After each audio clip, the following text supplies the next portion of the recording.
Hello and welcome to the Peak Millennials podcast. I'm Collins. And I'm Natalie. Each week we will delve deep into various peak millennial topics, exploring what we remember and what we want to forget. And read some captivating stories that'll evoke a sense of deja vu in all of us. This is the age before iPhones and the social media that we know today. And this is where a good mix CD, silver eyeshadow, and MTV raised us. So crack open that Jones soda.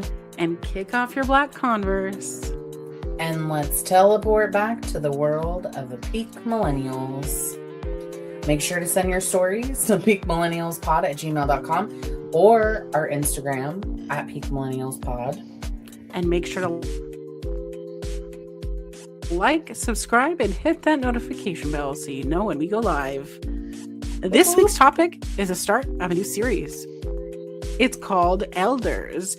Elder Millennials, that is. Elder Millennial. And what makes an Elder Millennial? Well, according to an article written by Fortune, Elder Millennials are individuals born roughly between 1980 and 1985, making them between 41 and 46 years old in 2026, also widely referred to as geriatric millennials. This generation bridges the gap between Gen X and younger millennials, having experienced both an analog childhood and the digital boom.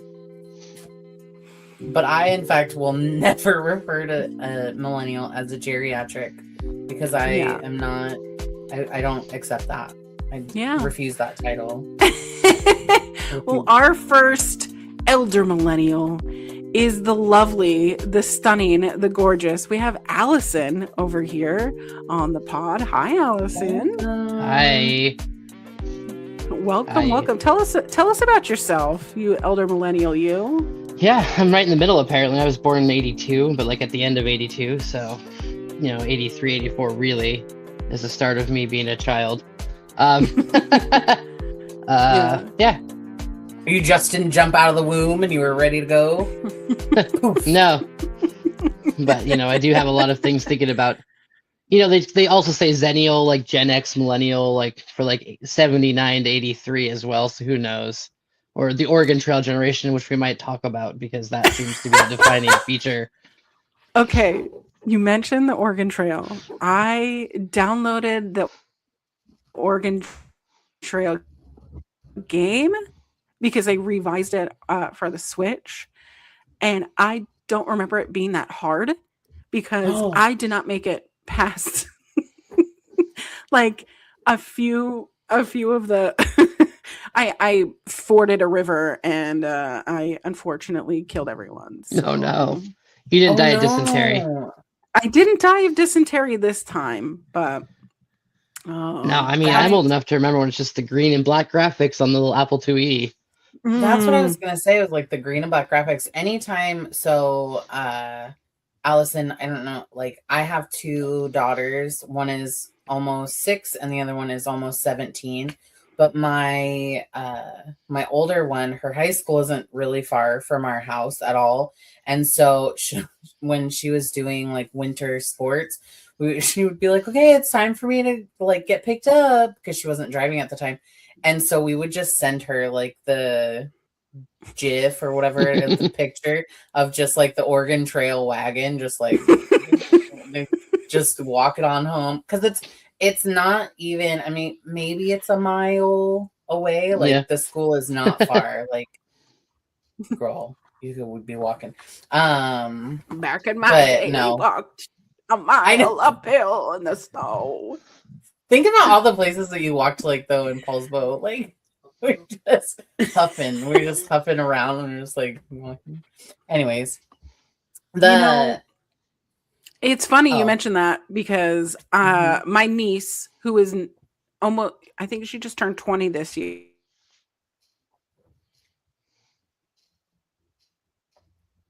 Oh, no. Let's come back. Yeah. Hello, I'm here. I'm sorry. I know I lost you. I don't know what happened. No, my niece mentioned that she had to walk somewhere.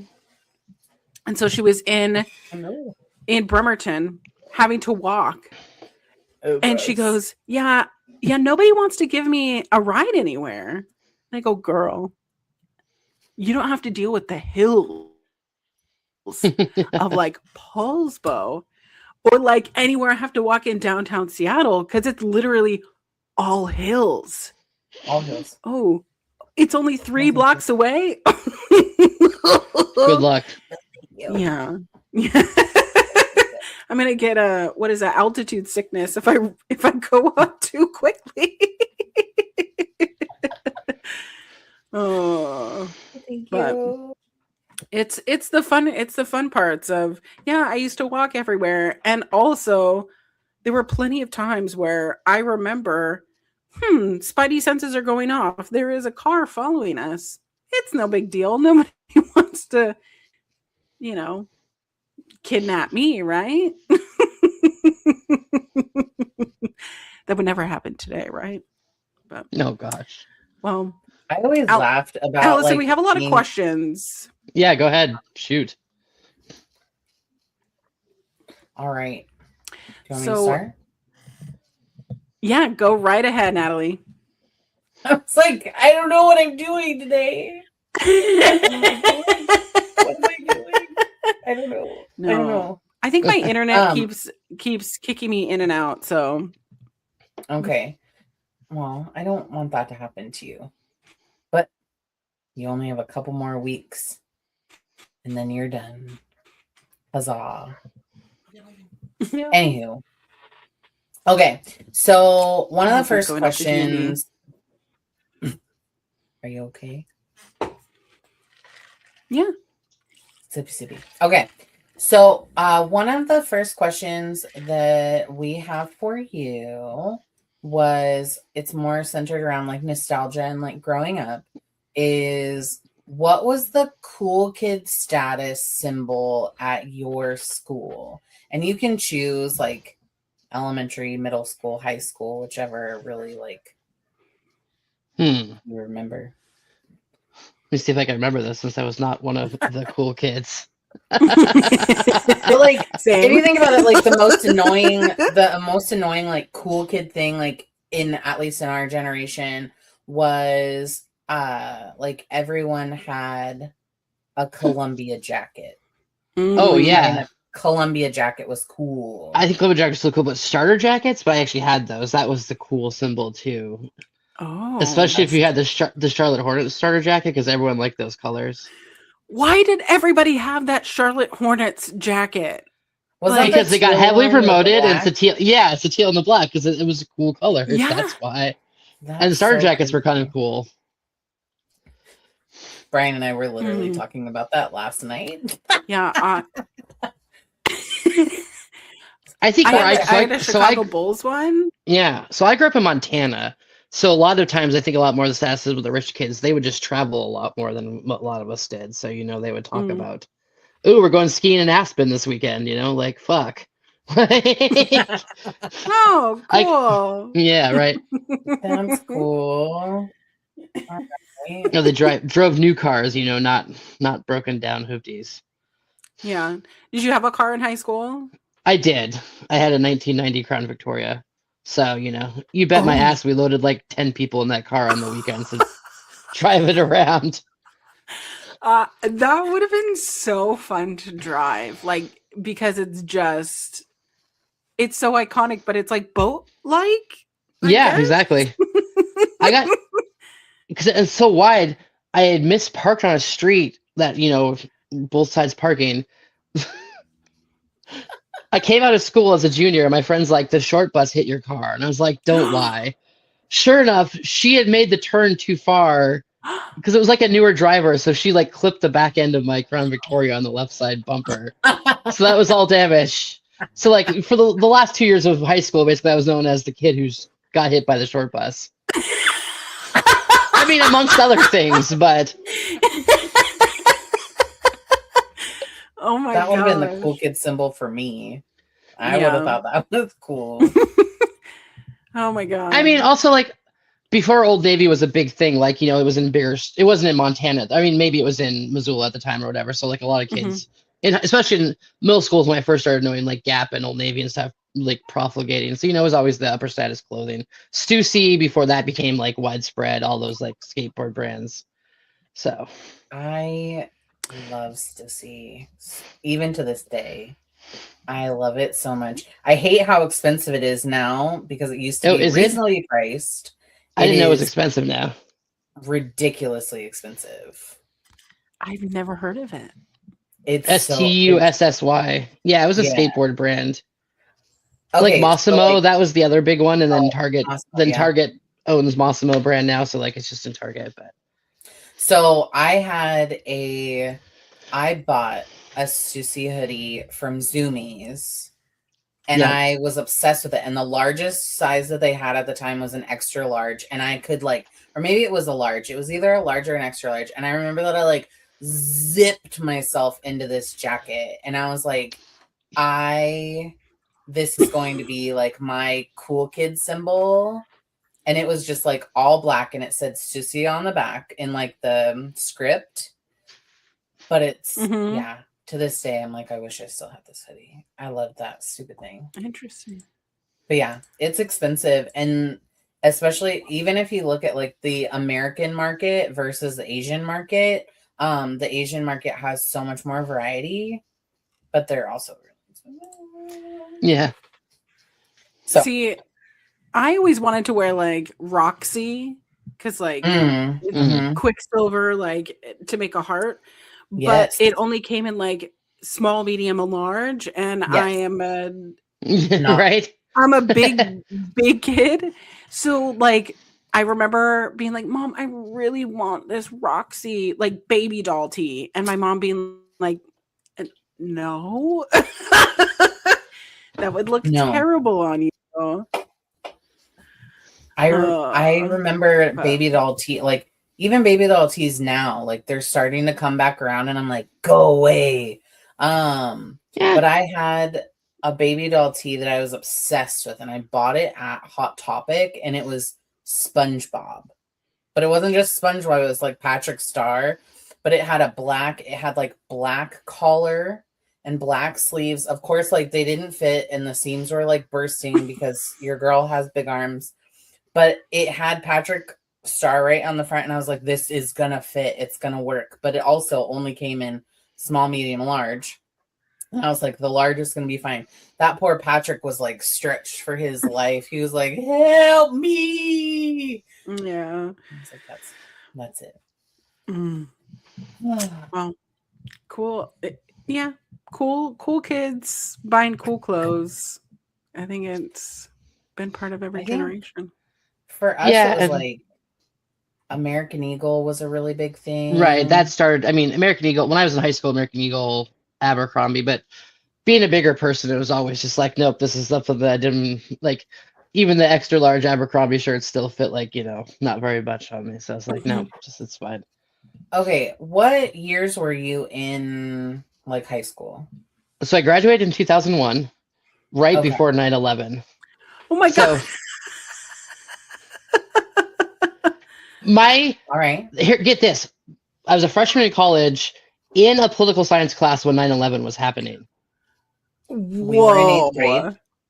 So I was watching it. We were watching it in my was it European politics or comparative politics or something? And my teacher, who by the way, I was at a Catholic college, and he was a priest, and he did not dismiss the class. So we all kind of got mad at him about that because we should have dismissed the class at the time. So it was 9 o'clock in the morning, 8 o'clock in the morning, right? Yeah. But he apologized to us, and then we didn't have. Then everything was fine. Classes were canceled past that though, after 9 a.m. that day, because I was in West Coast time, so it was happening. The second, literally the second plane hit the tower while we were in the middle of politics class. So I was in high school from 90. So let me work backwards here. 2000, 2001, 99, 2000, 98, 99. So 97, 98 was my freshman year of high school. Oh my gosh. That's those are my favorite times, for music and culture. And there's a lot of stuff there that's good that I still reference, but also not some stuff. Yeah. Yeah. Most rap metal can just disappear and die in the past. Oh my gosh. That's so interesting. I was I mean, reading, well, oh, go ahead. read some early RPF of Korn and Limp Bizkit, if you know what RPF is. Some of the first fanfic I ever read. I was gonna. So it's funny I because need to like know what this is. RPF is real person fiction. Yeah. So it's when they write fan fiction about real people. Mm-hmm. So it was basically about people in Korn, having sex with people in Limp Bizkit. That sounds fantastic. That sounds like things I was That already sounds thinking about. amazing. Most of my fan fiction tastes My are more brain. actually about fiction people. They don't really do RPF anymore because I feel it's a little bit weirder. But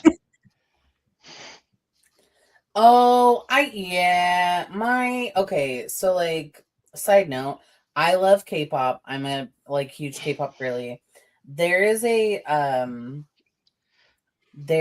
actually a lawsuit going on with one of the the leader of Stray Kids and one of the other members for like defamation.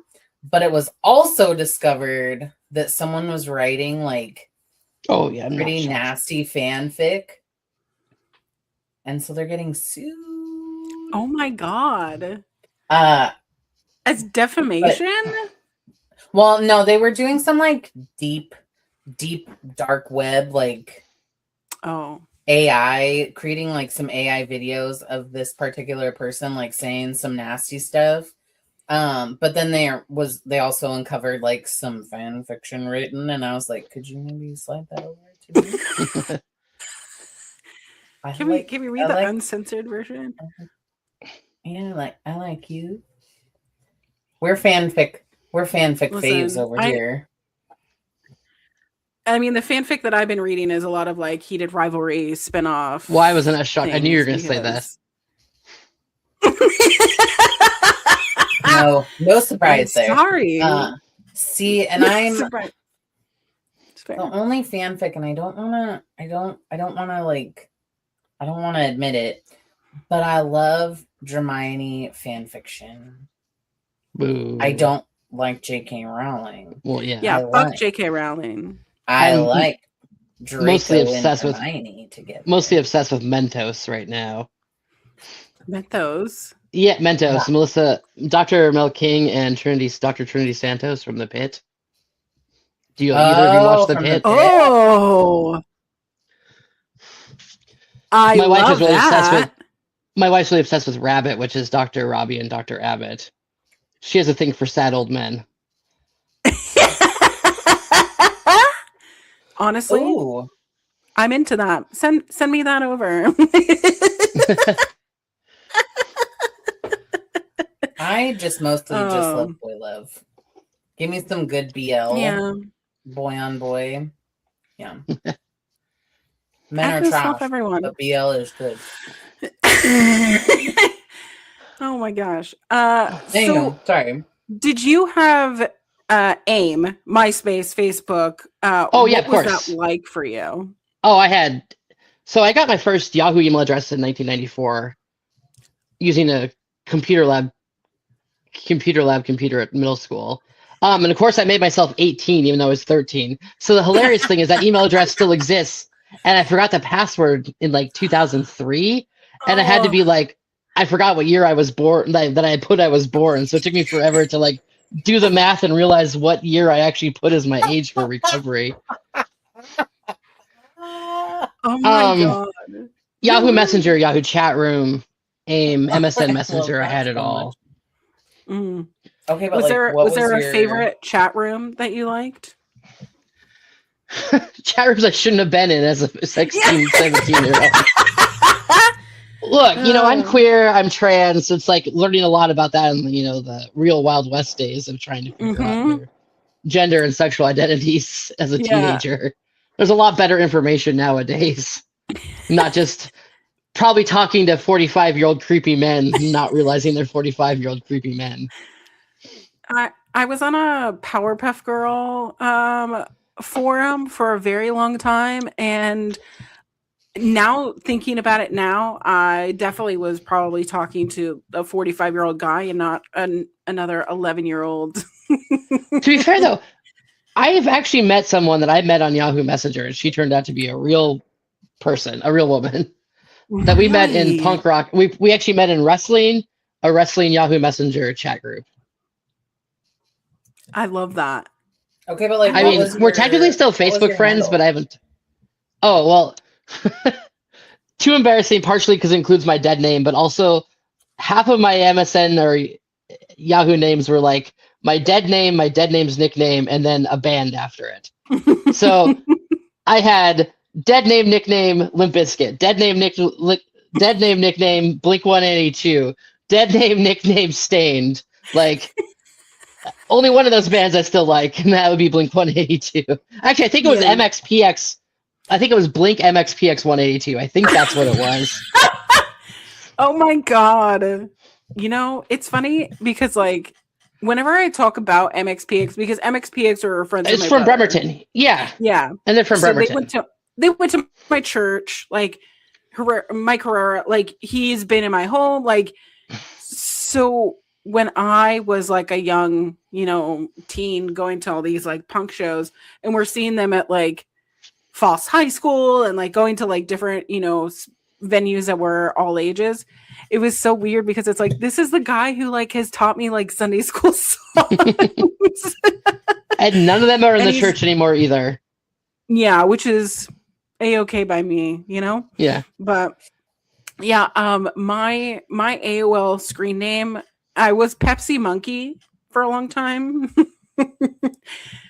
I don't know. I don't even like monkeys. But I went by Kalimo Oath because I was emo and under oath. But you know. See, I'm just old enough to know the difference between second and third wave emo because I'm just right in that time period where I watched it gradually go from like Jimmy Eat World and Sunny Day Real Estate and all those bands to like My Chemical Romance, Thursday, the other emo bands, Fall Out Boy, etc. So, you know, I feel like we could talk forever about music and yeah. So if you want to move on, that's fine. Ask me more questions. No, but I'm really interested because like you mentioned that you got your first email in 1994. Did other people also have email addresses? Was that like a way that somewhat, yeah, but also like I got my first in-home computer in 94. But we didn't have the internet at my house till 97. But because the schools had email and or had internet, and my mom was a teacher, so like I actually got it on her computer in her classroom. I remember this very specifically. Wow. And I started playing fantasy sports in because Yahoo I think started in 96 on fantasy sports. So like I was a really early adopter of fantasy football on Yahoo as well. So like being that young is so crazy. Like to 12, 13. Yeah, I was just really interesting. So the next question is like about music and nostalgia is like what song instantly transports you back to like your middle school time? So you're in middle school. Well, Nirvana. I mean, 92 really. I mean, 94 I was 12 years old. Kurt Cobain died. I was right time period. And Nirvana was like literally one of my favorite bands and it just like really stuck with me. And then I think a lot about my best friend Mike, who unfortunately is also now passed. We were really starting to get close to 94. And if you look at 94, it's like a year of crazy music release. That's when Weezer Blue album came out. That's like when a lot of really cool albums came out. The Blue is the album I was thinking about with my friend. So I think of nostalgia for the first two Weezer albums because of Mike. But like, so if I hear Weezer, or if I hear Nirvana, it's like instantly back to being a weirdo kid. I mean, not that I'm a weirdo adult, but and like one of the rules in the car, if we're listening to the radio and Nirvana comes on, we have to listen to the song through. Like I don't change the channel if Nirvana's on the radio. Yeah, I feel like that's the rule, right? For all millennials, is if any Nirvana song comes on, you have to let it play. So you mentioned like Kurt Cobain's death because that we talked a couple weeks ago about like celebrity deaths and like where were you when like you know Michael Jackson died or when you know Whitney Houston died. Like I remember those specific things. Do you remember exactly the place that you were when Kurt Cobain passed? Like Because this sounds No, so because silly, but like I think I just heard about it on without- MTV. So it Mhm. would have been like the day of or the day after. And I just remember going to school like a couple days after and like seeing like the Mhm. 4 or 5 friends who also liked Kurt Cobain and like really just like kind of, you know, yeah. buying So it over wasn't that. as like instantaneous. Like we're not getting the information. Like No, yeah, interesting. See, and That- like hot take probably, and do not ever want to like yuck anyone's yum because everybody likes what they like. I have never been a Nirvana fan. that's okay. Not Whoa. never, yeah, never. It wasn't my vibe. I never really got much into like that side of like grungy rock. Like when we were growing up, we listened to like a lot of Pearl Jam or a lot of Tool. Whoa. But like darker stuff. No, it's funny because I've always thought about Nirvana as like a queer band. Yeah. And like I think a lot more people who later became queer or were queer at the time really got into Nirvana. And Pearl Jam's a lot more just like straight dead rock bands. And not that there's not queer fans of Pearl Jam, but I think because we did a lot, like when we were growing up, we did a lot of like, this has truly nothing to do with anything. We did a lot of yard work outside, and so my dad did construction, so he always had like one of those like ultra heavy duty like radios, you know, and he would just put on like 1077 The End when they still played like rock and alt rock. Well, they still do. They're back on the nostalgia train again. Okay. Because for a while they were playing a bunch of random nonsense. But well, it depends on what you consider rock music, I guess. But that's also a conversation for a different. No, yeah. And so we would mostly do stuff on like obviously like Saturdays and Sundays when my parents were home. But I remember that Sundays would be, if you like listened early enough, they would play like 80s music. Yeah. And so my dad would turn that on, and then it would just kind of like cycle back into like at the time. So it would have been like late 90s, early 2000s rock music. And so it just kind of filtered. And it's not okay. So like I get the hype. I understand like the hype around Nirvana, and I kind of feel the same way about Jimi Hendrix. And so that may be a hot take for a lot of folk, and I'm so sorry. But like, I guess I just didn't really get into Nirvana, so it just never really like hit me that much. But yeah, no, not for me. But I support your choices. I was trying to think of other celebrity deaths in the 90s. I mean, obviously, I knew where I was when Princess Di was hit in the car. I was at my friend's house. Playing Nintendo 64 when his mom was saying that Princess Di got in a car wreck and then she died like 8 hours later. I don't know how long later, but I just remember distinctly remembering that we were playing James Bond on the 64.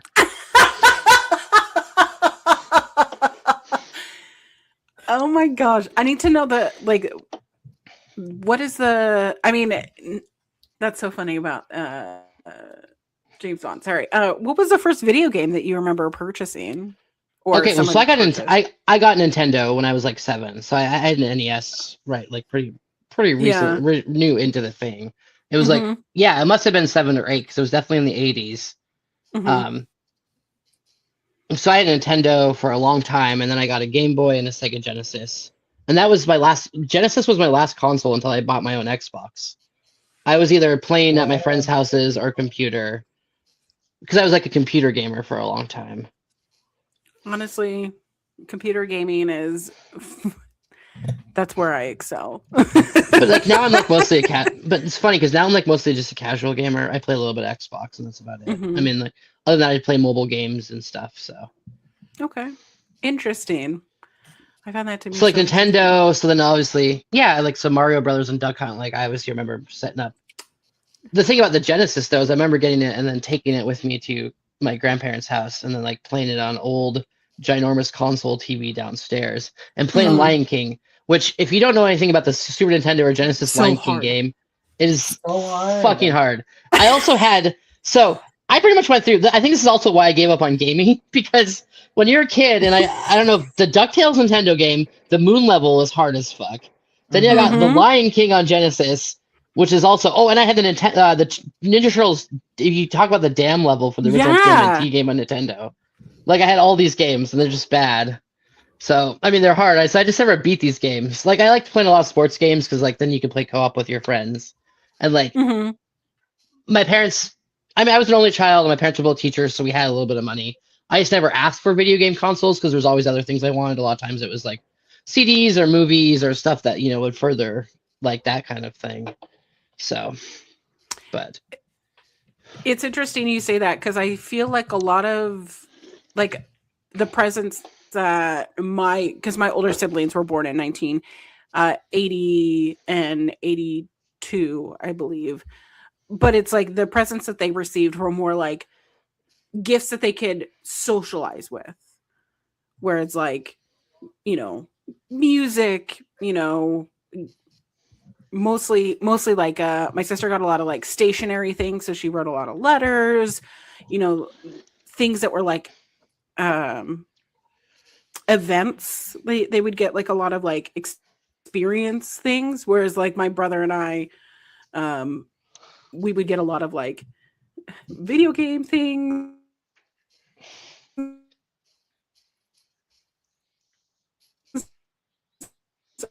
Or I don't know what's going on my internet. I'm sorry. But it's okay. Just it's like the difference of generations in my opinion. But when did you guys get the internet in your house? How old were you think? Or did you already have the internet like when you were a kid? So my parents, because my dad was in the Navy, so he eventually did go into the Navy in the late 80s. And so we lived on base for a really long time. But I don't think that we got we didn't even get cable television until we moved to Connecticut, when we were living in Connecticut. But when we moved to Paulsbo in 99, that's when we got like cable, like we got like satellite television, and we also got a second phone line so that we could have internet. And I think that my parents had like pagers before, and so that, like they had gotten like cell phones that like you could text on, but it was like they cost a lot of money to like text or whatever. And then like we 99 cents a text, wasn't it? Yeah. But then we had like dial-up internet for a while, and like AOL, like you had to like do the whole beep beep beep. And we had like one family computer, and that was in 99 when we moved to Paulsbo. But I don't know if it's because we lived in poverty and on base for so fucking long. Well, like I said, like, I was, it delayed our. Because I grew up in Montana, so cost of living is a little bit cheaper there. Both my parents worked as teachers. Our experience I was an only child. Of enjoying or like me. Yeah. Exactly. See, so, I don't remember. Like, I know that we had internet, but like, there's so much trauma that be blocked in there that I just can't. Like all the years just kind of meshed together. But I'm pretty sure that it was around. I remember it was about that time. Like we had a computer, but my dad was super strict about like us being on the computer. So we never really like used it or were able to use it. And so I remember we always had a computer because my dad always wanted to have like the newest and coolest like shit possible. So like just would go out and buy it. But I remember it was probably about 99 or 2000s, whenever it was like, all the computers are gonna blow up. They're just all gonna explode. Like, you mean Y2K? Get the virus. And Y2K. Yeah, when Y2K happened, not that Y2J. was kind of like it just. it was just kind of like, okay. So- I think that's when I remember it, but yeah. So I had a the family computer was in my room while I was in high school, which was probably the Oh. dumbest but best possible thing for me. I could roll out of bed and be on the computer. Also, I had a Yeah. TV VCR combo from since when I was like 11, because my mom just like Oh my let me watch God. Disney movies so I could go to sleep. But like Your then I was parents sound watching. cool. No, they're terrible conservatives. They're just weird though. They're just weird. Like, cause like I mean, if like, so like I could watch. I was watching ER when it debuted in '94. Like I would watch Seinfeld as a teenager. You know, I was 12 then, so like it was Mhm. okay-ish. we watched ER too at my grandparents' house in the summer because it was on like USA or some nonsense. But yeah, we would watch that too. No, it's like I watched it like debuted. Like it debuted on NBC. God. Like I said, I watched. Yeah. Yeah, because it debuted on the same. It was a Thursday night show, the same night that Friends was on. But I never watched Friends. Frasier, Friends, and ER, I believe, were all on the same night for a long time. But like, so I would watch TV in my room if I didn't go downstairs and watch cable with my parents. But like, because I had cable from. I think they always had cable. I cannot remember not having cable as a kid. Oh yeah, we always had. I remember we always had cable. But our I'm old enough when computer- you had to actually pay Sorry, to have the guys. Disney Channel. I know it's Yeah. okay, Collins. That's Well- a poverty experience. To be fair, we may have had it, but that Property. doesn't mean that we got to use it. It was everything was under like lock and passcode. Like Yeah, no, Our because like this computer is the was difference. locked. Like this is the 10-year difference here. Like yeah, that stuff didn't exist really. Mhm. Like they just had to make sure they monitored what I was watching. No, he And you just- know, half the time I would just come home from school while my parents were still doing work stuff, so I'd just be home alone too. Oh yeah, we were home. Yeah, we spent a Wow. lot of alone time also, but we had a chore list. I had chores, but it was never. We had a whole chore, but no, everything was always under lock. Like I remember the TV was under like a 4-digit pin. The computer always had a password, and then my dad would go and periodically change the password because he thought that we figured it out. We didn't figure nothing out. There was nothing to be figured out here. My parents And didn't that's understand so- computers, so I had to teach them how to use the computer. He didn't understand it either. He was just setting passwords, thinking that we were gonna go try and look at porn or something. And I was like, I "No, was bro, looking at I found that Playboy in the garage a long time ago. Do you really think Oh that my God. the computer's gonna something?" Anyways, not. I remember stealing a nudie magazine from my uncle's house because I really wanted to look at boobs. boobs. And I knew that my dad knew how to use like the computer and like the history you know, Yes, of you the can go websites to that see you're what looking people. at. Yeah. Mhm. So I was like, I can't have anybody know. So I stole this magazine, and it's like Pamela Anderson looking, you know, like fake tits, and I'm just so fucking fascinated. And I remember I would stick things under like between my mattress and the what is it, the box spring. Mhm. So like Oh, anything yeah. I wanted to hide, or I would hide it in the paneling of my my closet. And then there was just like one day I was like, what if I like asked Jeeves boobs? Like what comes up? And I just like typed in boobs, and then all of a sudden all these pop-ups happened, and I go, Yep. Oh no. I don't know how this happened. Mom, Dad, help me. That is such a throwback though. Like Ask Jeeves. Yeah. Like, Which just ended its time. I don't know if you saw this a week ago. It shut down finally. No. It's the perfect timing. Yeah. Wow. R.I.P. I didn't even Ask know that it was Jeeves. still going. I think that's why it died. But unfortunately, I wish they kept going because they weren't using AI search results. You know, I've turned off the AI capabilities on, but like sometimes it'll show up and I'm like, I don't, because sometimes it's not correct. Yeah. What So what's I the try not point to if use it's it not anyways. correct? Well, I mean, this begs the question, like, what is the difference between like childhood freedom then versus now? I mean, unbridled freedom of going on the internet. I mean, it did help me figure out my identity, so that part's great. Yeah. You know, but I saw a lot of shit I probably shouldn't have seen. Mm-hmm. I mean, shock sites too. Like that was the other thing, right? Sending your friends shock sites. Oh my gosh. What do you mean shock sites? What are What's a shock shock You know- site?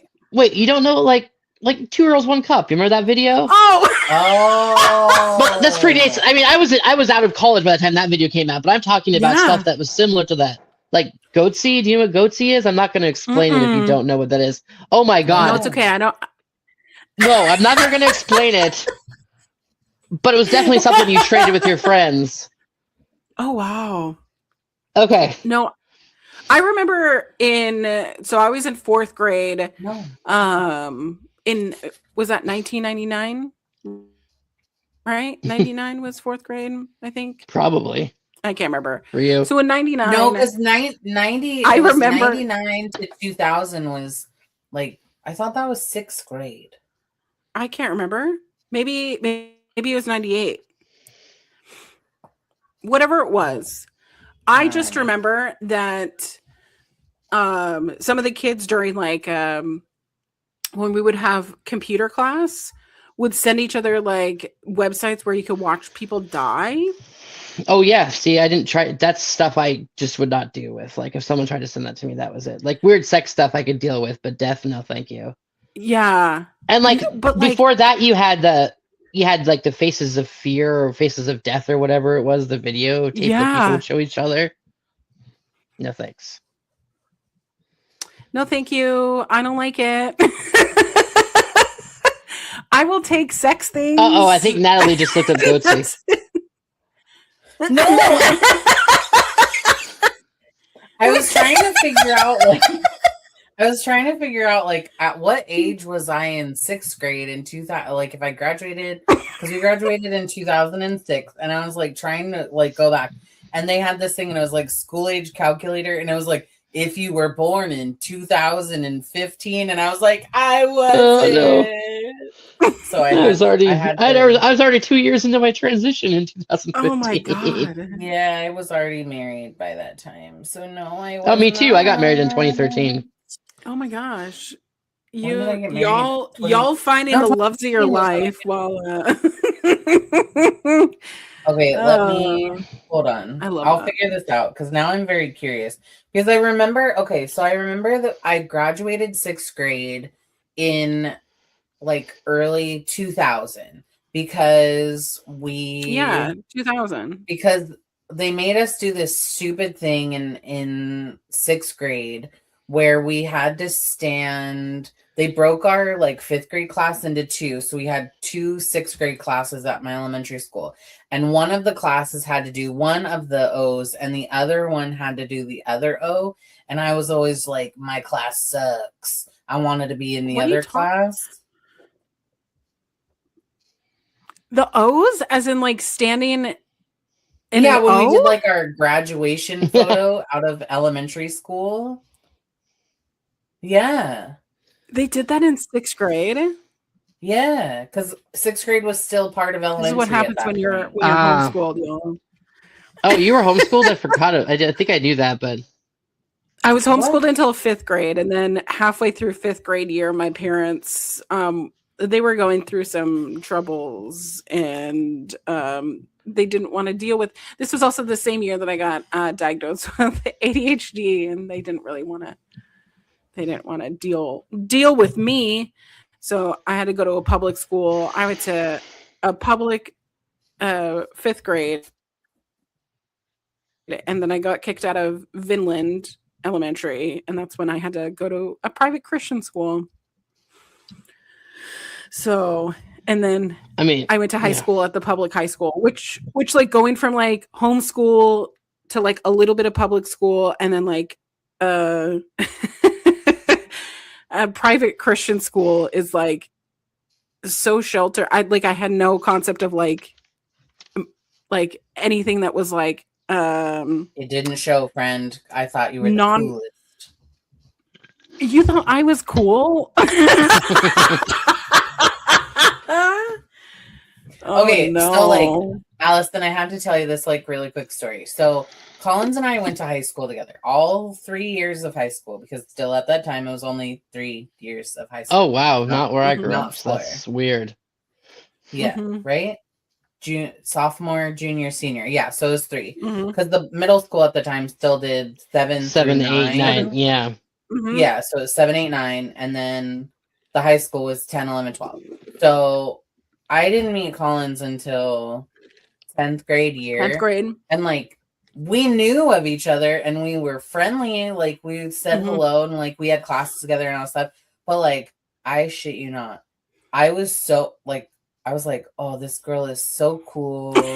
Like she always had she was so tall and she was so like, and I'm all of these descriptive words are all very positive. So like some people could probably take them not the way, but like you were loud and outgoing and like you had this presence about you. And I was just like, I listened to the postal service by myself. I lived in delusion. I lived in delusion. Like, weird loser drawing like Sailor Moon photos in my notebook and like, yeah, no, I always thought she was so cool. Listen, it always you had all the best. Like you had all the best photos in yearbook and whatever that other class was. You had all the cool art things, and I wanted to be cool art, and instead you were cool ASB, Leo. Girl. I was cool student government. I always wanted to do student government, but I always felt really stupid. And my parents never let me do any of that cool shit. So like I just did my art stuff because that's what it was, free and it was allowed to do that. Yeah, loved it. Well, but anyhow, speaking of improving our lives, so Alyson, I want to know, did social media improve your adulthood, or do you think that social media has ruined your adulthood? Oh, well, two separate directions there. I think post 2016 and pre 2016 are very different things when it comes to social media. Also, I am old enough to have gotten a Facebook when it was required that you had a college email address, and it was specifically to your college. Oh, so you could only be friends. You could find other people off of Facebook, but it took a little bit of time. But mostly when you got it, you had to have an actual college email address to access Facebook. So it was kind of taken. I had a MySpace at the time. Address? Yes, you had to have a .edu address for like the first year and a half of Facebook, maybe even the first 2 years of Facebook's existence. Oh my god, that was like the whole thing about Facebook, was that like it was supposed to connect people at your school, because it was supposed to be literally. They used to have paper things called If you've ever seen The Social Network, they talk about this. But they used to have books they would hand out of all the incoming freshmen, so you would know who these people are, and it was literally a Facebook. So that's why they wanted to like try to keep it as a college thing. Facebook came during like the hype of MySpace, and it wanted to compete with MySpace, and so we were all using MySpace. And I mean, MySpace was still but I adopted Facebook because it was like, oh, some of these things are, have, I don't know, and also like I had a live journal, which debatable. It's not really social media, but it was definitely something, blogging, etc. And I still use. I mean, other than Twitter, I'm still on all the major platforms. I did nuke my Twitter finally because stupid Elon Musk. Honestly, it's probably for the better, because. But I used to be. So the thing is, I actually used to be employed in social media. I worked for 2 different nonprofits for a while, for like 5 years in social media. So that's all post 2016. Both were queer organizations. So that's also why it's. So that also existing and trying to run queer organizations Twitter after the first Trump election was really crazy. Ooh. Yeah. Oh my god, that was 26. That is so crazy, because I moved back to Washington in 2016, which is weird to think that I've been back here for 10 years. But where were you living, or were you at college or something? So I left when I was 18 to move to New Jersey. That's where my family was moving, and I was living in New Jersey, then went to college in New York City. And then I just stayed in New York City. And in 2014, at the end of 2014, I followed a stupid ass motherfucker to Pittsburgh. So I lived in Pittsburgh for a good year and a half. And I moved back here because my mom still lives here and had a stroke. So I came and lived with her for a little bit, and then she she tried to change my way of thinking into the evangelical Christian again. Right, I knew that. Yeah, I picked up on all that part just based on our friendship the last 4 years. But it's interesting of like, you know, I left in 2007 and then moved back in 2016, and just how everything changed, but everything was the same in Paulsbo. And yeah, it's interesting. Yeah. So like, yeah, and I still obviously use social media, but like it's weird also being an early adopter of just like Yahoo Messenger, you know, like you had Messenger, MSN Messenger, AIM. So it's like I've constantly had some sort of connection to other people over the computer screen. Like even dating, you know, I met my wife on LiveJournal, and here we are, you know, 18 years later together. But we met in a LiveJournal, like just like because we were in a community, we saw that we had similar topics and messaged each other, and then we were on AIM for a bit. And then we didn't talk for like 2 years, and then she added my Facebook because she had my email address or AIM or whatever it was. This was back when you could import your friends through that, and we reconnected, and then like still hadn't met her, and we started technically dating for 2 months before we actually met in person, or a month before we met in person. And then I moved back to Montana to be with her, even though she wasn't from Montana, but she was living there. And then so we've been together since July. We say July 15th of 2008 is like our get together date. And then we got married on that same date 5 years later. So we got married on July 15th, 2013. Oh, I love that. That's so cute. I love it so much. That's so cute.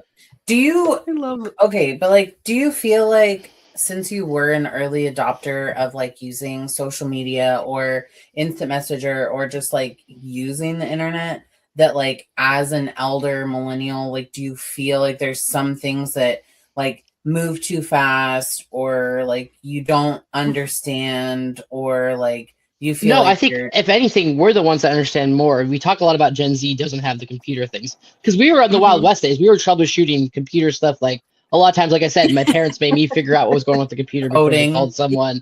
I don't know how to code. That's nothing. But like I could definitely figure out why this program is crashing. You know, like maybe just restart it or whatever. Cory Doctorow has that word institutification, talking about how the internet's just become like worse and worse over time. And that's really what's happened. Everything's become compartmentalized.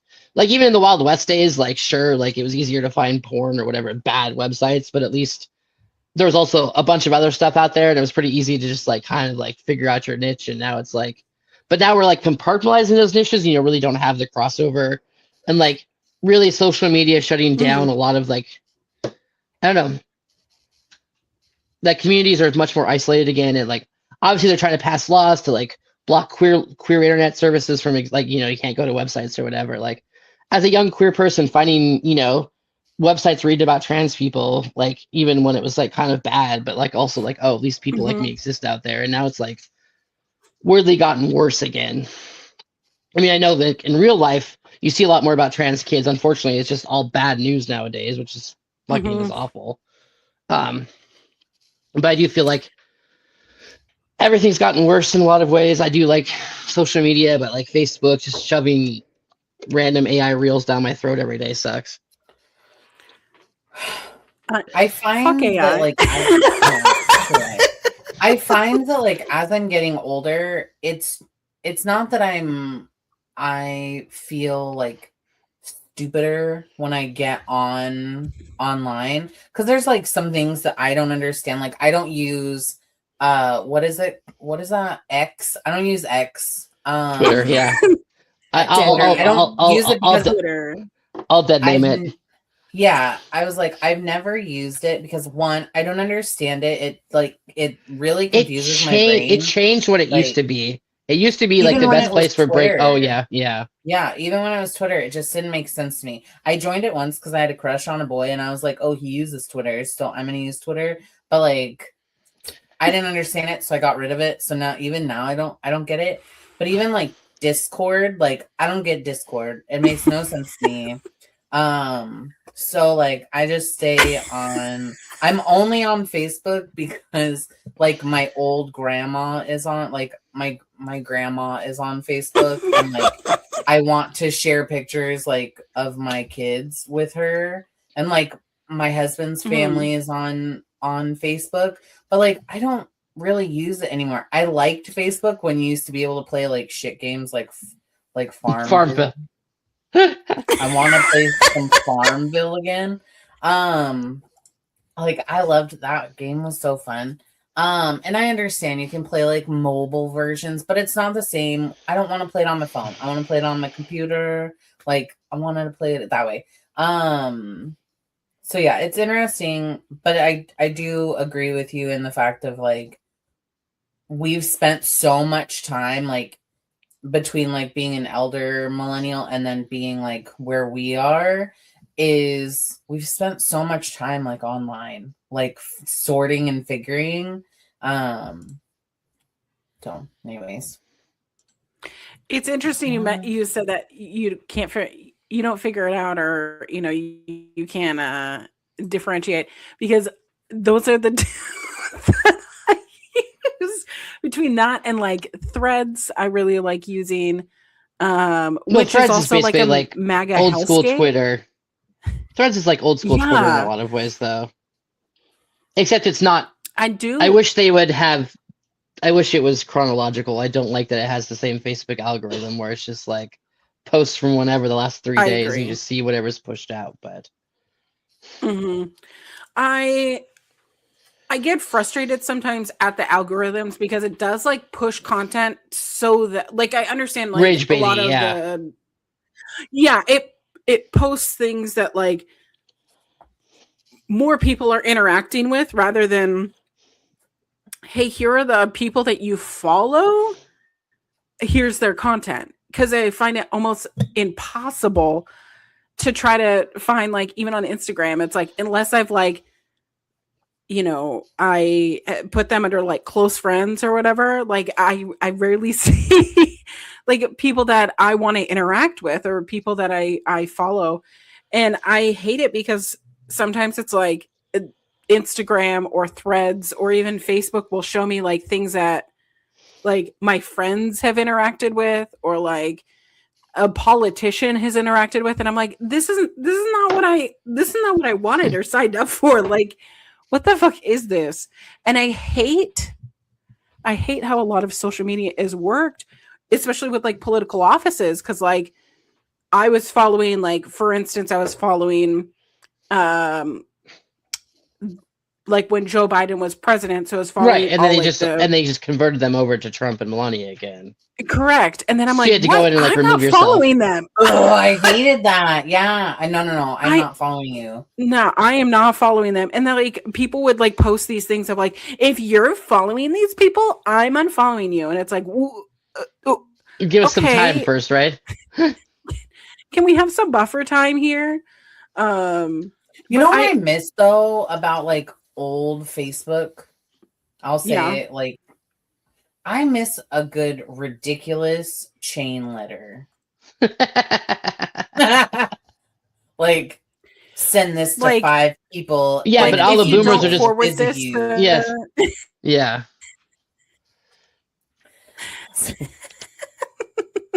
Like, it's so dumb. But like the idea of like a chain letter to me was like, stop tagging me in this. Like, stop sending me this. But like, no. Yeah, but that was the boomers, and now the boomers are just sharing AI photos of themselves or AI flyers or AI written shit.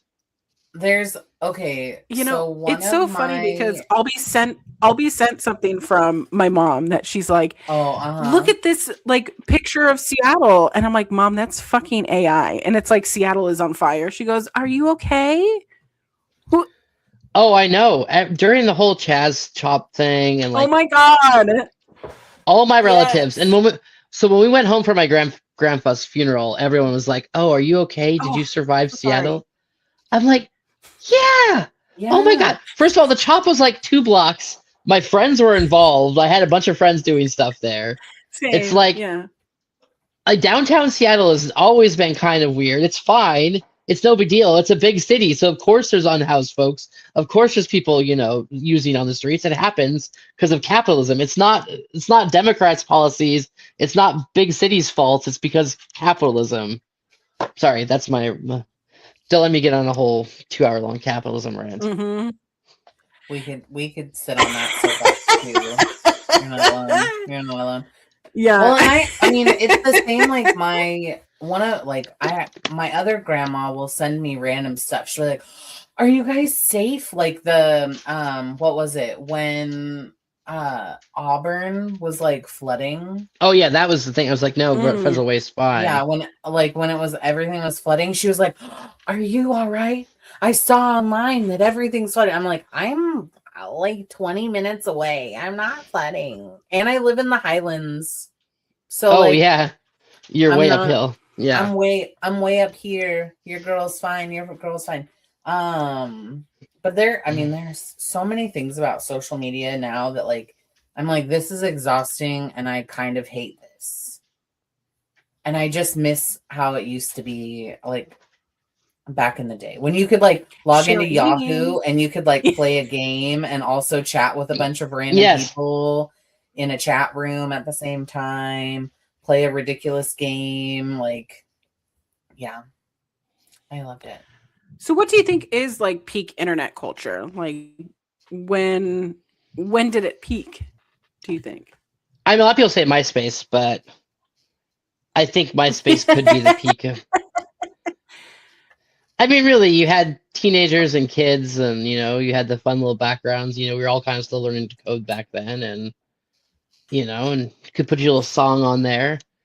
Everyone had Tom as a friend.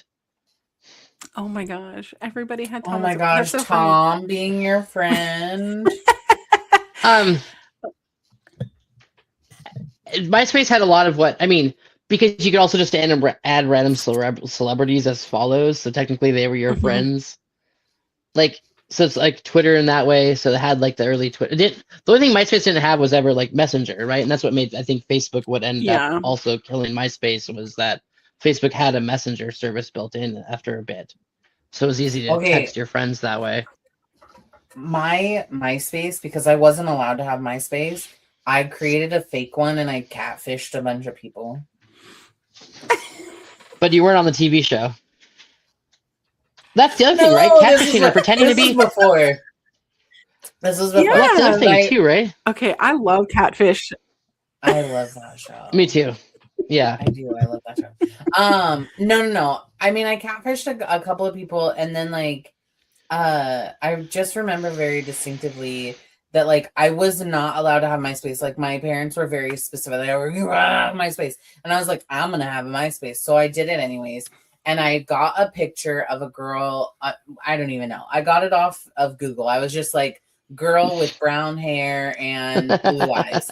And I was like, okay, well, that's close enough to like what I look like. Because I obviously couldn't, like, I didn't have the ability to like, your photo. upload photos. Because I also didn't have like a digital camera to like shoot the photo and then like link it up to my computer. So anyways, so I put this photo as my background. And of course, like I got follow because this person was gorgeous, beautiful lady. And I started getting all these messages and I was like, I'm popular. And then I like confessed to this person that I was talking to that I was like, that's actually not my photo. And he got so mad and he was like, you lied. Like, I'm gonna like, all like got really serious. And I was like, oh my gosh, like it's really not that big of a deal. And then I found out that he also catfished me too. And I was like, girl, you got so mad at me for catfishing you and you were doing the same thing. Sucking If we're gonna keep going, can I take a 1 minute break real quick to use the? Yeah, Oh, sure. Okay. All right, and we are back. Okay. So let's transition into like money and adulthood. So what is the first purchase that you've made that has made you feel old? Made me feel actually old. I just bought my first car as an adult in November. Congratulations. But Congrats. there's a caveat. I got it for cheap because the owner moved to Europe. That's also the house we're renting right now, is our friends who moved to Europe to be on retirement tour. But it's the first time I've had to buy like car insurance and got renter's insurance. Like that's all of that like in one thing made me really feel like an adult finally at 40 something was finally getting car insurance. Because you live in Seattle. I haven't owned a car until 2025. I didn't own a car since 2007, 2008. So like that's a long time because living in the Pacific Northwest, Seattle, like it's all really transit friendly. So yeah, that's kind of how it was when I lived in New York. It's like there was no need to have a car. Yeah, took the subway, took the train. Like everything was just. It was so much less of a hassle. And then I moved to Pittsburgh and it was a little less, but for the most part, everything was walkable. Everything was nice. So when I moved back to Washington, I was like, oh, I have to get a license again. Oh, man. Well, and the other thing too, it's like, unfortunately, queer people tend to be underemployed. Trans people specifically tend to be underemployed for what their education level is. So I worked retail for 15 years or 12 years or whatever, just even with a degree, and everything, just because it's like, you never know how people are going to be, so it's like, and it was a comfort level until I could find a job that really would hire me. And that time it was communications for a nonprofit. So yeah, which is funny. So it's like, I didn't feel like I was an adult. I mean, and you rent, you don't really own, boomers still control a lot of their property. So it's like weird to not even like, I don't know about you, Natalie, but obviously Collins and I both rent. So yeah, it's nice that I'm renting a private residence now that my friends actually own. So it's like, I trust him, but because we would love to buy a home. But you need something called generational wealth to do that in this day and age. I know. I was trying to tell it to my mom. It's like, it's really rough to buy something out here. The only generational wealth I was given was trauma. So, I was given like alcoholism, mental illness, mental illness. Which is not a joke. I shouldn't joke about that. So sorry. It's how I cope. I mean, it's how I cope too. I mean, it's weird because I still technically have a relationship with my parents. Funny enough, it's mostly because of how I was raised. Like, I was raised middle of the road Christian, so it's like I was raised Methodist, which is very much a centrist and progressive denomination. Wow. So it's like I have no religious trauma. But it's like Jesus for me was always a left-wing dude, and the whole golden rule, love thy neighbors, love thyself, which is why I still have a relationship with my parents, I think, is because it's like, the way they raised me, I'm expressing it. And now it's just made me a very, very outspoken progressive because of a lot of that stuff. Like, like we talk about, especially if you talk about sorry, now I'm going to get on a rant about religion. So, but if you talk about the Acts and the first 5 books of the Bible, the New Testament or the Christian Bible, it's like you learn a lot about like the Good Samaritan, prodigal son. It doesn't seem like evangelicals follow that, but like I really took to heart the Good Samaritan. It's like this person was not even a Jew and he helped this person. That's what the story is about, basically. Right. Like that's the parable that I always took the most to heart. So it's like helping others. So it's like always why I've been it. So like I'm only child, so it's like this weird relationship with my parents. It's like I still talk to them, even though we're bizarrely, I know they're three timers, unfortunately. If you get my drift. Yep. Mine is also Natalie, 3 times voters for Trump. Yeah. 3-timer. Yeah. Yeah, my mom went to the inauguration this last time. She took my very conservative cousin to go. Because my cousin lives in Gig Harbor, who, by the way, I didn't Hey, know this, Carver. but she ran for the Washington House, and she didn't even make it she didn't make it past the primary because of course she's a woman, and the two Republican men ahead of her got more votes, obviously. Oh no. Yeah. But I didn't know she had Oof. run until 2 years later because I was just randomly looking up people that were running for office, and I was like, "That's my cousin's name." And she That's ran my on an cousin. anti-woke agenda, and that there's only two genders. Oh my god. See, I So my I parents are still weird because they're not evangelicals. Like most of my yeah. side of the family is either Catholic or Methodist. So it's Mhm. like, and Lutherans. There's some Lutherans, ELCA Lutherans, not Missouri Synod. If you know the difference, there's a big difference Yeah. between ELCA is progressive, Missouri Synod is not. So It's interesting. but I mean, a lot of my family is still Mormon, and so were you raised LDS? so I wasn't raised LDS because my mom went to the fundamentalist Christian sect of the Assemblies of God, which is the Oh, well, all Assemblies of God are fundamentalist. yeah, they're all. So She was more like quiverful though, wasn't she? I mean, that's what yeah, a lot of the Assembly of God are quiverful. like that, though. Yeah. Mhm. Yeah. So I mean, I have a lot of pictures of myself in the outfits because all of that. But what was that? There was a documentary called Jesus Camp. Do you remember that? Oh yeah. Yeah. So it's the same people. My parents knew the missionaries that were part of the documentary, but like I had to go to a conversion camp when I was 10 because my parents found my diary, saw that I was talking about, women in a sexual manner. So they sent me to this like conversion camp that was like just advertised as like a Bible camp, but it was like a labor camp. And we were denied food if we could not speak in tongues. Unless we start So making up shit, right? I just started making up shit. So speaking of parents finding stuff, my Mhm. mom definitely knew I was trans in high school because she found my Yahoo Instant Messenger I forgot to close out, and I was exploring my gender with talking to a friend about it. Yeah. And so she definitely found messages.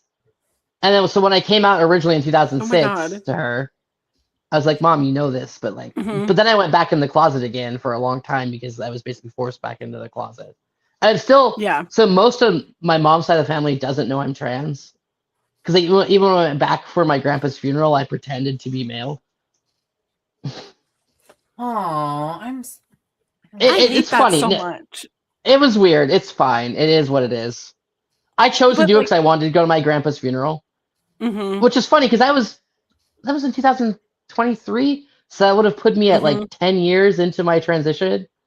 But like I knew I couldn't. My mom had always made it a point that I was not supposed to allow to tell my family ever.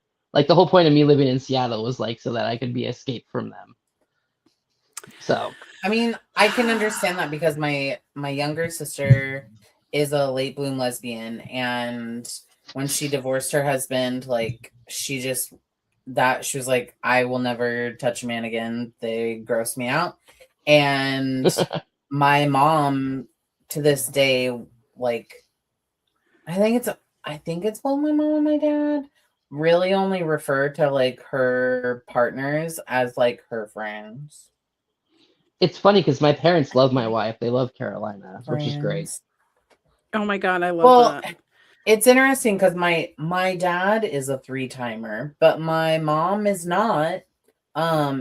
But she also leans more into like Republican views on certain things, but definitely votes in a Democratic manner. So she has a very Interesting. old school way of thinking on certain things. Like how we could never have socialist healthcare. Which is a hard I think that's the my interesting thing. soapbox if we want to get on it. I think that's interesting too about the early internet. Was like I really was exposed to a lot of ideas, and you still are, but it's harder. Yeah. In some ways, it's harder to find. By the way, the SEO now too. It's like you only find like the 3 top websites, so you never know what you're actually seeing. Mm-hmm. Oh yeah, that's a very interesting point too, because like when we were figuring things out, like you literally, there were so many different like ways that we could research, and now you really only have like 2 options. Yeah, and like everything Safari back today, and everyone had like Google. and everyone back then had GeoCities or an Angel Fire or a tripod. Like there was all those different like micro blogging or micro websites that everyone had for special interests. So like I was finding crazy wrestling ones, you know, like dedicated to certain wrestlers Mm-hmm. even in the mid 90s. Like specifically just for, and they had like the first little like GIFs before they were GIFs. Obviously, there was like the little videos. Mm-hmm. It's so that's how I found Ring of Honor. By the way, was like little message boards and stuff. Yeah, so I was a tape trader in the early 2000s. Oh my god! So so that means Natalie, that means I was trading wrestling shows that were filmed, either bootlegged off of TV, or like pen paling them, like mailing them. Yeah, and then you'd send them to like that's how I watched a lot of Japanese wrestling, is because it would come over from Japan. Like I learned a lot about Japanese wrestling because wasn't airing in America, so like you were just getting VHS or uploaded, you know, DVDs burned later on sent to you. Yeah, it would be like a message board of like, oh, this episode of or this pay-per-view of whatever, here's like a bunch of people who are on the card, and you had to like send in a money order check to like a PO box address, and then in like 2 to 3 weeks you would have like a tape. So like sometimes it was either that or a DVD, and like a lot of times for myself, it would be like, hey, I'm going to get this one. And then my neighbor would get like a different one. And so we would just put all of our money together, get a money order, mail it off to this PO box.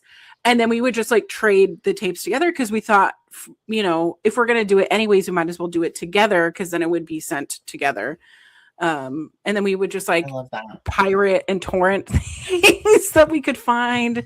Like a lot of All Japan, a lot of New Japan, a lot of, I mean, Ring of Honor. I didn't really know what TNA was, but like kind of learning about alternatives of wrestling through message boards. And because I think I was like part of I'm trying to remember what it was called before the Wrestling Observer, but like the Wrestling Observer had like a special message board that you could be part of. And like I just remember being part of like the Yahoo ones of like wrestling and like learning about all of these like indie wrestlers that I'm like, oh, I hope that they come to like my town. But it's very different now, Natalie, because everyone has like a social media now, and so they either have like a link tree or an actual website, and you can figure out like where their matches are. And I think YouTube really like changed the aspect of like not being able to have this media, and now you can have it with YouTube. But and it's great because people upload random matches, so yeah, like, exactly. Mm-hmm. There's that random match of Rey Mysterio, Eddie Guerrero, and CM Punk from some Chicago indie from 2004, when Rey and CM Punk were not in WWE at the time. So that's crazy. It's crazy. Okay. So like speaking of that, we recently started watching like as a family, we started watching like America's Funniest Home Videos, right? Because like one of the things on like Prime on like our Fire TV is that like they'll like randomly stream like random things. So like there's a Sailor Moon channel where they'll just stream Sailor Moon. Like are they showing the early 90s ones with Bob Saget as the host? Yeah. Oh dang, that's so OG. We started watching that. Oh my god! Like, my little one really loves. She thinks it's the craziest thing. Because like the concept of like it wasn't recorded on the phone, like it was a VHS tape. You said it, yeah. She thinks so. That's just the craziest thing. And then what got me when you had said that you like had to get a money order, I would just think about how it said like you can either submit your video to whatever it is, blah blah blah blah .com, or you can send the tape and $3 for shipping and handling in an envelope to this PO box address. And I was like, oh my god, did people actually do that? But I remember that like my sister did that for like Nickelodeon, because like Nickelodeon used to do all their like contests and stuff. But she did that. She had like submitted something and then like $3 and then ended up like winning one of those like random contests that Nickelodeon did. But yeah. It was kind of a crazy story that we don't super have to get into.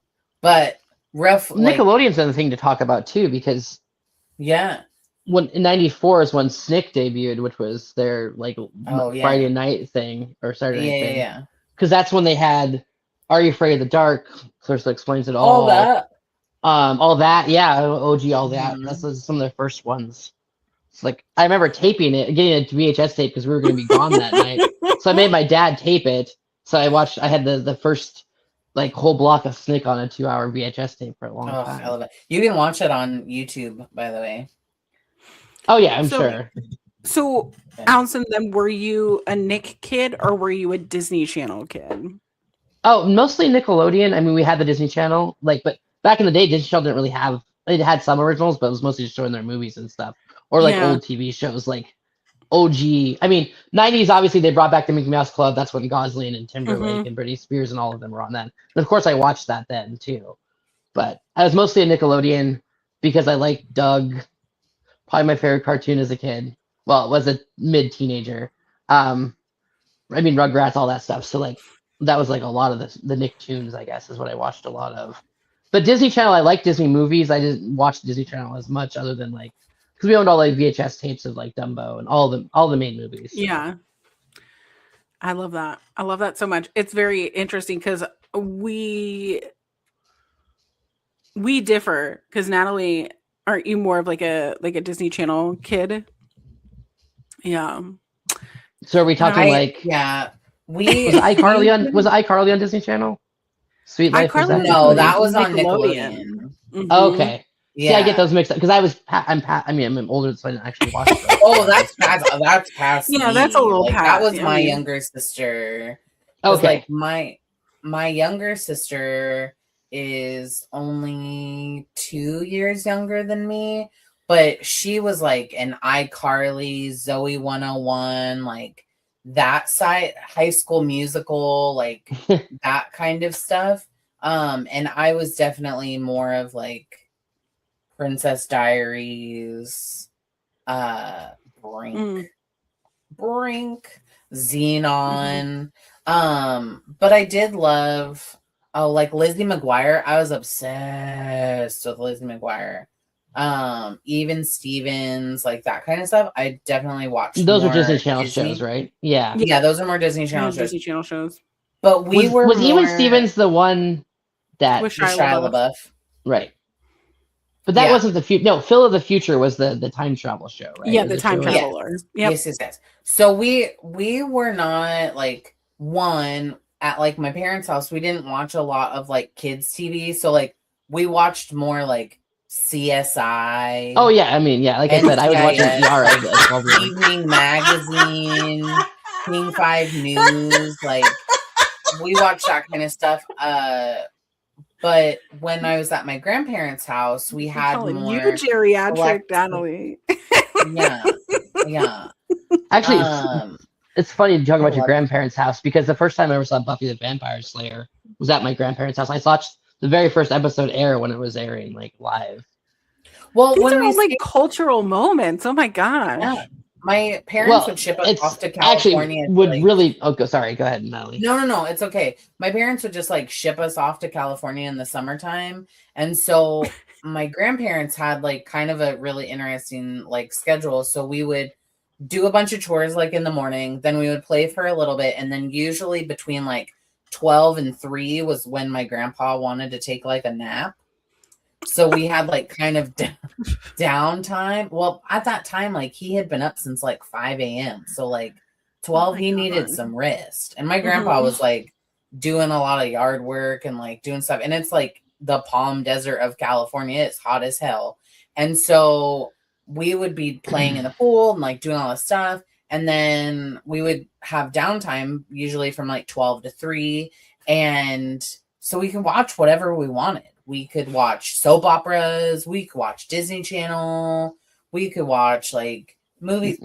We could watch movies. So like we got in a lot of that stuff during the summer. Mind you, it was a lot of like reruns, but like we didn't know any better. So anyways, sorry, not to mean to cut you off. Go ahead. No, it's okay. This is about you, not me.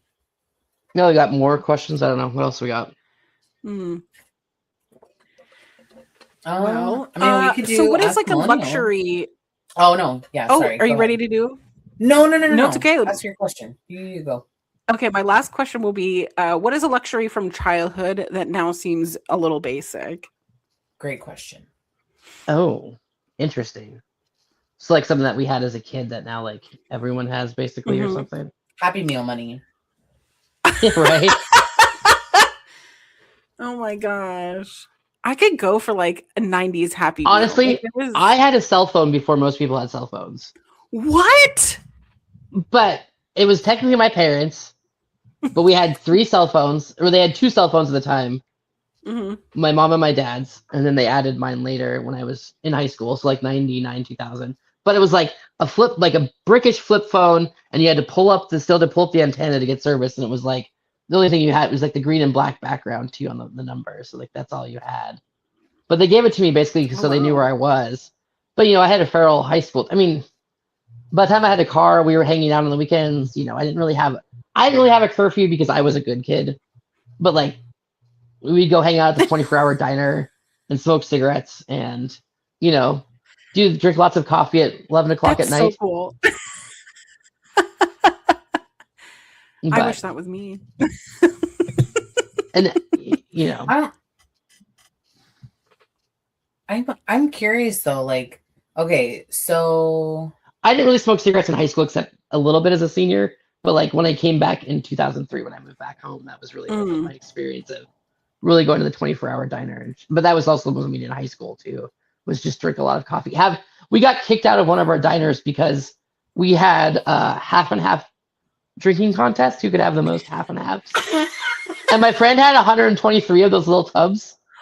Oh my God. 4Bs asked us to not come back for a while because we went through like probably 200 and some of them in a city between the 3 of us that were doing how much half and half. That's a wild ride. That's incredible. I've never thought about having a contest of drinking them, but now I'm thinking about that. Well, we still have smoking sections in restaurants too until 2003 in Montana. So like in high school, I would sit in the smoking section because my 18-year-old friends who did smoke do that, so. I was just talking about that yesterday because the restaurant that we went to, a guy came in and like he smelled like cigarettes, but not like a freshly smoked cigarette. And I was like, I feel like I'm sitting in the smoking section of like a Chili's or a Red Robin right now. Oh, we used to have smoking sections. Yeah. When I was pregnant with B, like, I remember that Brian was still smoking at the time. Like he had pretty much like, he was not smoking a ton, but he was still smoking. And I looked at him and I was like, you smell disgusting. Stop. Like you have to stop smoking. And I've never in my life have ever looked at him and like told him that he has like a hard something, like you have to do this or you don't have, like, there's never been like that kind of situation. But I looked at him and I was like, you are making me physically ill and I cannot handle this anymore. And he's never smoked again, which I guess like is so good. But I was like, you stink. This smells terrible. How did we smoke for so long?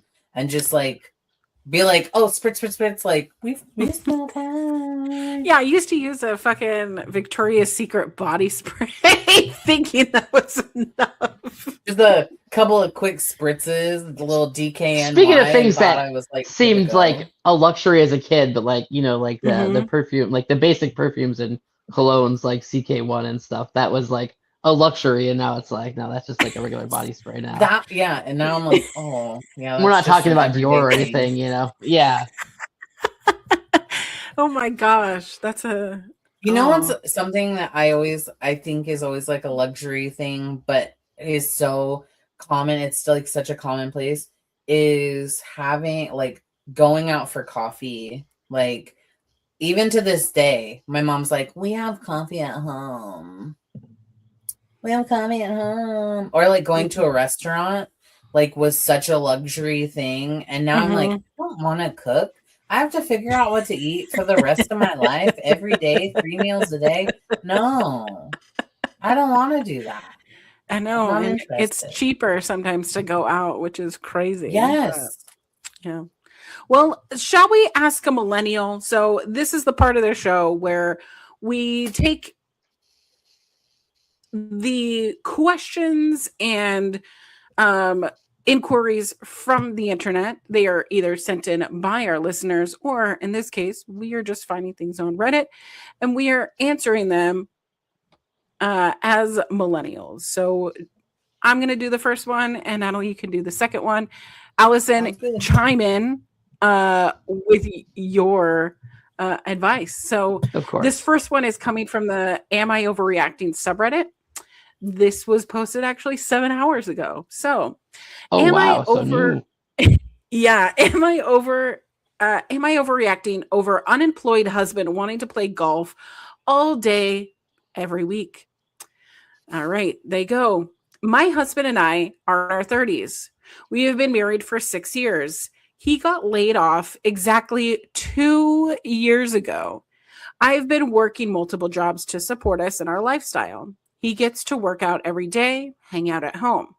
He says he's still finding out what his passions are and what he really wants to do for work. I have asked him multiple times to go out and find any work for any sort of income to contribute. He said his hobby is golfing. He goes every Sunday and comes home close to bedtime after socializing with his buddies. We got into an argument today because I asked him to come home early after golf today. He got upset, saying I'm not giving him a free day to do what he loves. I got upset as well. I told him that I'm frustrated and that I need him to prioritize our livelihood and stable income first. Then he can go and do what he wants on his day off. He got mad and stormed into our bedroom. He did not go golfing today and is now giving me the silent treatment. Am I overreacting over just golfing 1 day a week? 2 years of no job, huh? 2 years and no income, which it says that they're in their 30s, but did they say they have children? I didn't pick up on that. Did they have kids? They didn't say that they have any children. Okay. Yeah. They should get divorced. DTMFA. Yeah. So I feel the hostility coming from her. Like I feel the frustration, and I've felt frustrated like that before.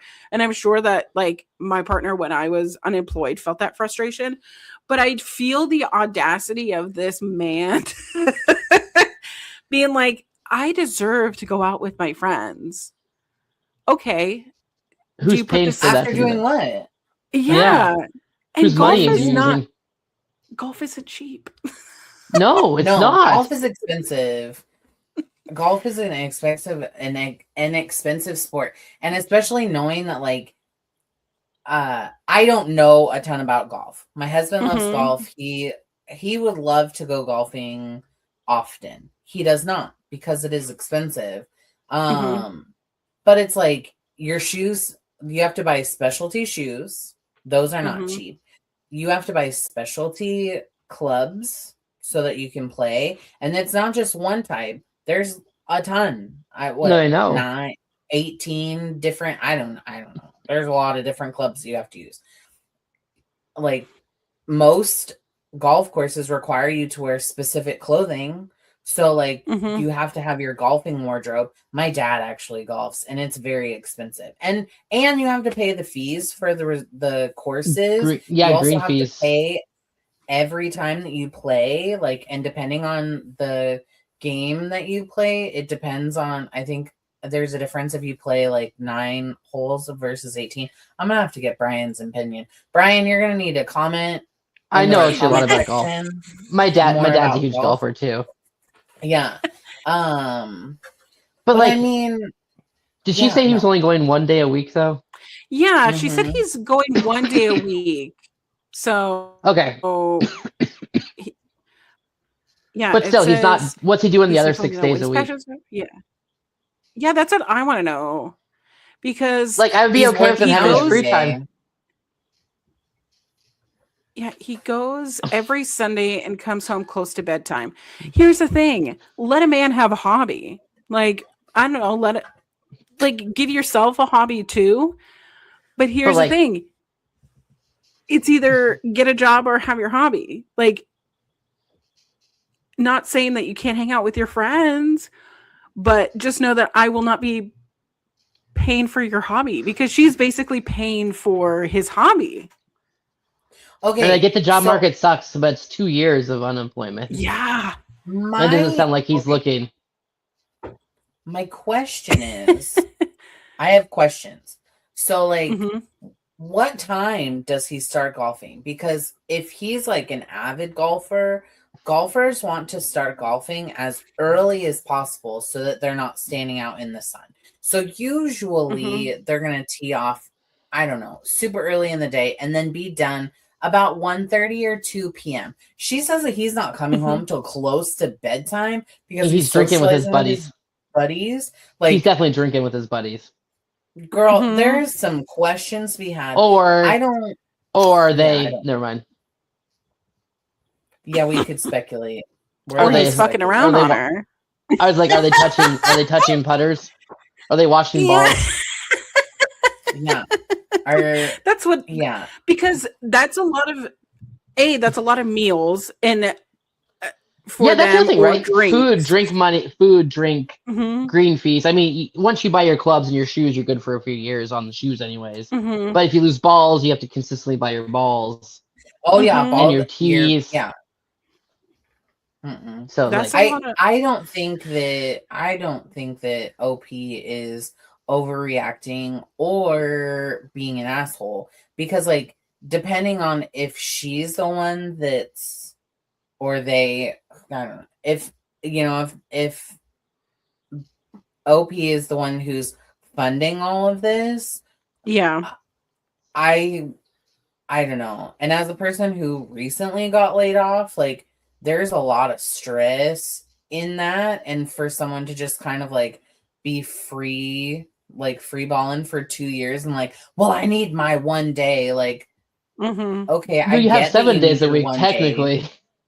Yeah. Could you maybe use the other 6 days to find a way to contribute financially to the home? And then literally you could your 1 day. Drive. You could drive DoorDash for 1 day to pay for your fees, I bet. That's true. And you could be doing anything. You can get a job. You can get a job at the golf course. You could get a job at the golf course if golfing is your passion. Go work at the golf course. All right. So we have all unanimously decided that this woman should get divorced from her husband, correct? Yes. Get away from this man. Cut him off financially for sure. Yeah. Get away. All right, Natalie. All right. Let's read the second one. My turn. Okay. So this is, am I overreacting by considering ending my relationship over a hurtful comment my partner made? So there's an update on here, but I'm going to read the main part first. I'm just now seeing that there was an update. Yeah. Okay, so go it says, we have a lot of history, quote, or parentheses, friends over a decade, dating almost 3 years. And things were lovely for the first year. then started to take a turn. We moved in together a year into our relationship and then moved out a year and a half later last month because we were arguing so much, or we're arguing too much, and we, quote, we would have inevitably broken up, end quote, his words. So the move was intended to help the relationship, not as a breakup. Wait, hold on. I What? moved out. Hold on. Yes. I got lost OP in my moved words. out. Yeah. Okay. Oh, he We moved out. moved Okay. in together. Literally got lost in my words. Okay. We have a lot of history, friends over a decade, dating almost 3 years, and things were lovely for the first year, then started to take a turn. We moved in together a year into our relationship, and then I moved out a year and a half later last month because we were arguing too much and we would have inevitably broken up, his words. So the move was intended to help the relationship, not as a breakup. On moving out day, I asked if he could put up a bookshelf for me, already assembled, just needed 2 drywall anchors and screws to anchor it to the wall. He paused, sighed, and said, "Fine," in an annoyed tone. I told him it hurts my feelings when he acts like doing things for me is a huge burden, and he snapped, "It's just a joke. I will always do what you ask." Also, that's not true.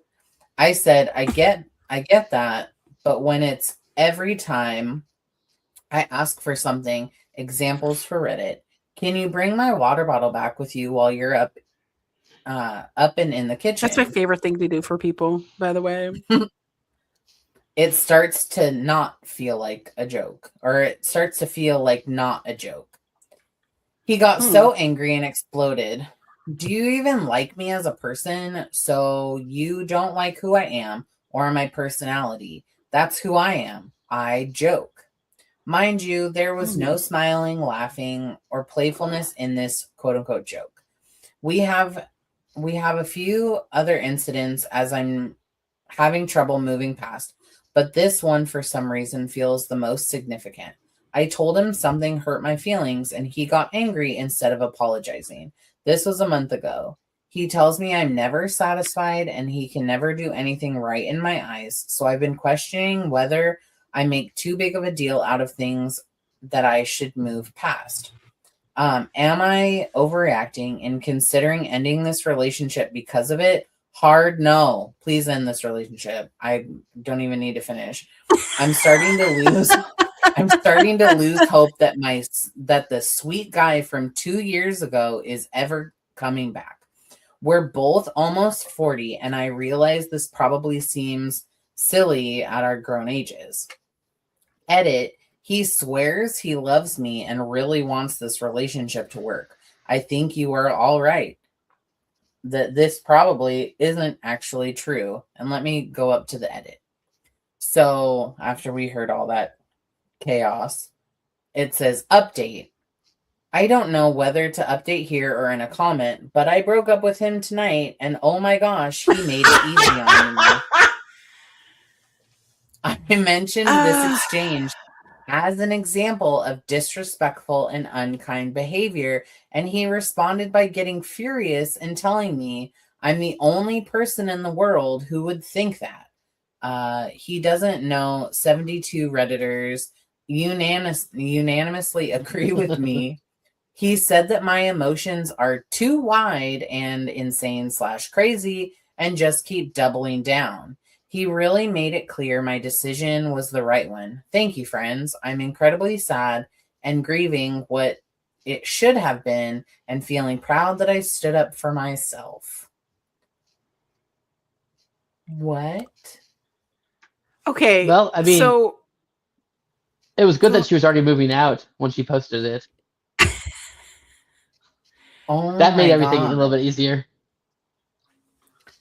Oh my goodness. this was like a roller coaster from beginning to end, and I'm trying to like pick up the car crash because it's like, I mean, all in all, like sometimes when you're dating someone, they are putting intentionally their first foot or their best foot forward. I've done that. Plenty of people have done that. But like if you've been friends for over a decade but dating for 3 of those years and you didn't see the signs of the gaslighting and the manipulation and there's like markers that were those red flags, were they blatant red flags, or did you just have rose colored glasses on? Is that like that's like a saying, right? Mm-hmm. Yeah. So it's like, if this person is like constantly saying it's just a joke, or it's not that serious, but it really truly like minimizes your feelings, I feel like that is enough to have that kind of conversation. And if they aren't emotionally mature enough to have that kind of conversation, you're not equals. Like you shouldn't be with that person. I think that the more that I was listening to this, and the more that I was reading this, not listening, but the more that I was like reading this out loud, and just the whole thing about like, is that sweet guy that I knew from 2 years ago coming back? Like, you've been waiting 2 years for someone to maybe make a random appearance back, because they ain't coming.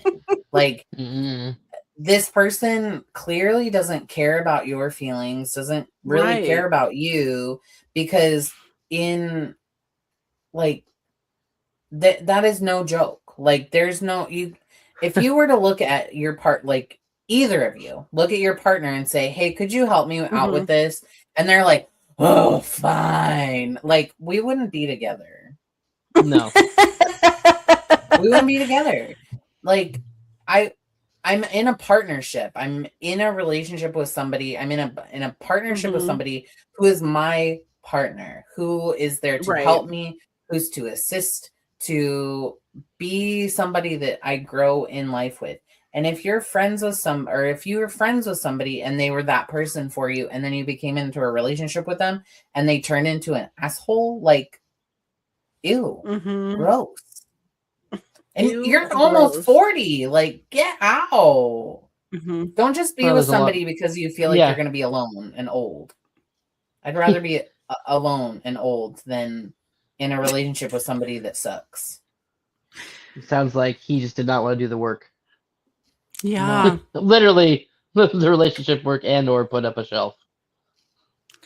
What is that and called? Then they say things like incompetent. What is that called? Weaponized incompetence. Weaponized incompetence. Yeah. Gross. I don't know. Throw the whole man in the trash. Trash. Throw away the friendship. Throw away all of it. It's trash. Trash. Yeah. I mean, I don't know. What she said, she was moving out. I was like, oh, well, that relationship's going to not end anyway. Yeah. It's like, there's no way that. So. This sweet guy that he was 2 years ago was definitely like a mask or a facade. So yeah, it's a huge red flag to me when you're in a relationship with somebody, even a friendship with somebody, and they you try to bring up something that could be a sensitive topic or a topic that like hurt your feelings, and they immediately get defensive and start like trying to gaslight you that it's your fault that they feel this way, or that like it's your fault that you feel this way, or that you did this to make them act this way. Like, no ma'am, no sir, like no thank you. I'm trying to express to you something and you're going to get mad. Like, blech. Silent treatment. Blech. No. Exactly. As Rihanna said, I'm breaking dishes all night. Well, Alyson, thank you so much for joining us. You answered a lot of our millennial questions that we had, bringing your perspective. I think I learned a lot, but it was just mostly like a good time to hang out with you. It was a great hang. Yeah. Thank you.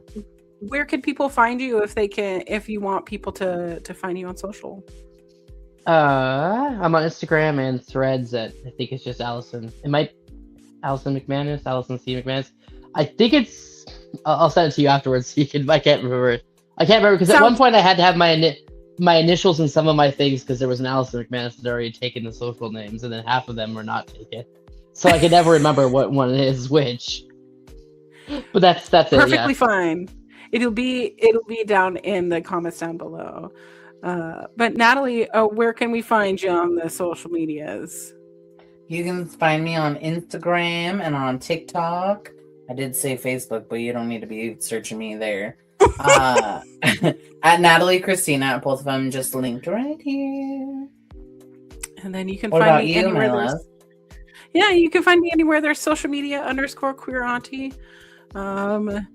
It's a little slow these days because we're moving, but we're moving and grooving and going to bigger and better things. So but also remember, please follow us over at Peak Millennials Pod over on Instagram.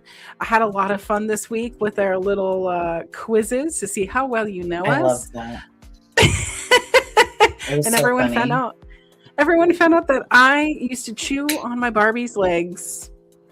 Sorry, it's the ism, I guess. I think we all did it at one.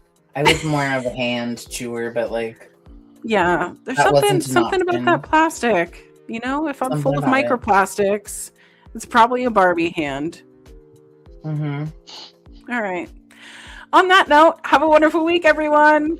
Bye. Love you all.